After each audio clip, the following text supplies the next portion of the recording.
Shalom जय मसीह की। मैं पास्टर प्लूस चर्च पाक टैबरनेकल पाकिस्तान कराची से बात कर रहा हूँ। जनाब आज हम यीशु मसीह के और यूहन्ना के बारे में सीखेंगे। यूहन्ना इस्तबागी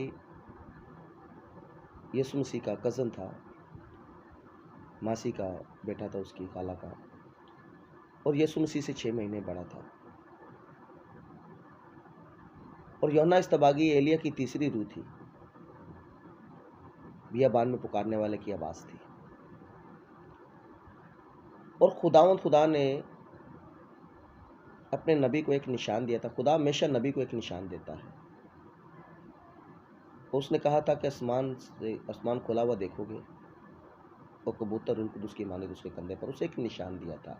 आज लोग कहते हैं आसमान पर बाप है, कबूतर कंधे पर है, यीशु पानी में ही तसलीस है। नो नेवर, तसलीस नहीं है।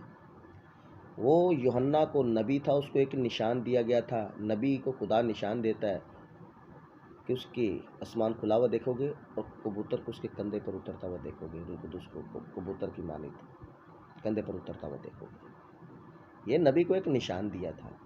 और यूहन्ना जानता था कि यीशु मसीह वो अजीम बरा है जो बनाया उसे पेशतर मेरे और आपके लिए ज़बा हुआ है। और उसका प्रैक्टिकल ज़मीन पर होना ज़रूर था। उसका रास्ता सीधा कर रहा था।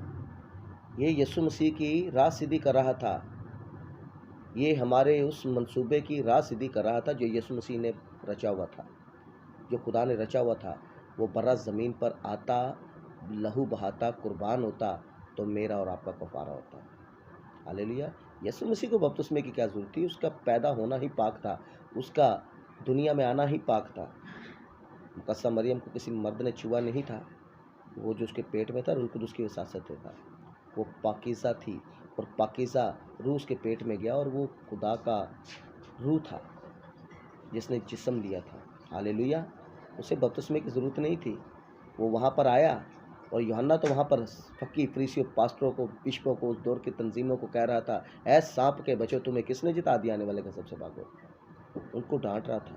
हर किसी को कुछ कह रहा है, किसी को कुछ कह रहा है। पर जो जैसे उसकी नज़र यीशु मसीह पर पड़ी और उसने देखते ही कहा, ये है वो खुदा का बर्रा जो जहान के गुनाह उठा ले जाता है।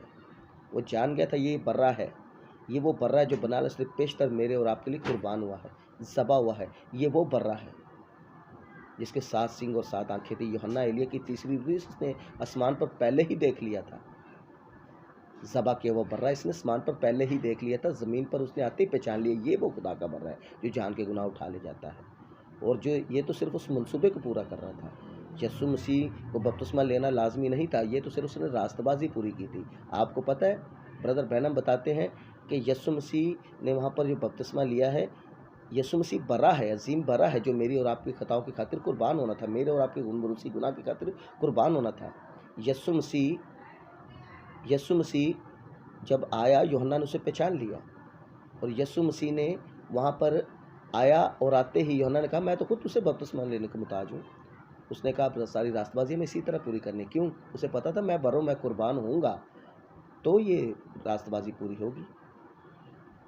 तो उसकी गवाही रूह कुदुस ने दी। खुदा ने नबी को निशान दिया था कि आसमान खुला हुआ देखा, कबूतर को रूह कुदुस की मानिद उसके ऊपर उतरता देखोगे। निशान था नबी के लिए, तसलीस नहीं थी।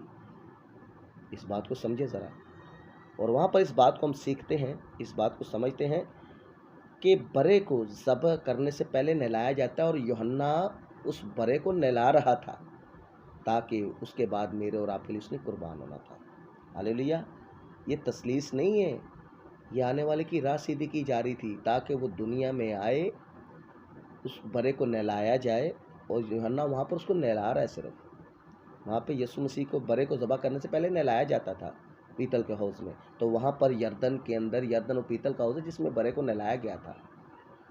और कबूतर रूह कुदुस जो कबूतर की मानिद उसके ऊपर ठहरा, ये गवाही थी कि यही है वो। यूहन्ना पहचान गया था। हालेलुया। ये कोई तसलीस नहीं है। आप इस कलाम को समझें और मेरे यकीन हो ये बात सख्त ज़रूर है पर ये बात हकीकी है। यीशु मसीह वहाँ पर बपतिस्मा नहीं बल्कि रास्ताबाजी पूरी कर रहा। तो उसके बपतिस्मे के लेने की क्या ज़रूरत थी? यूहन्ना तो कह रहा है गुनाहों की माफ़ी के लिए। यीशु ने गुनाह कौन सा किया था? यीशु ने गुनाह नहीं किया था।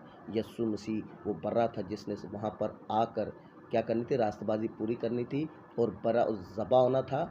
और ज़बा होने से ज़बह होने से पहले बरे को नहलाया जाता था, ज़बह करने से पहले बरे को नहलाया जाता था। तो यीशु मसीह को सिर्फ़ नहलाया गया था वहाँ पर। Hallelujah, God bless you, shalom.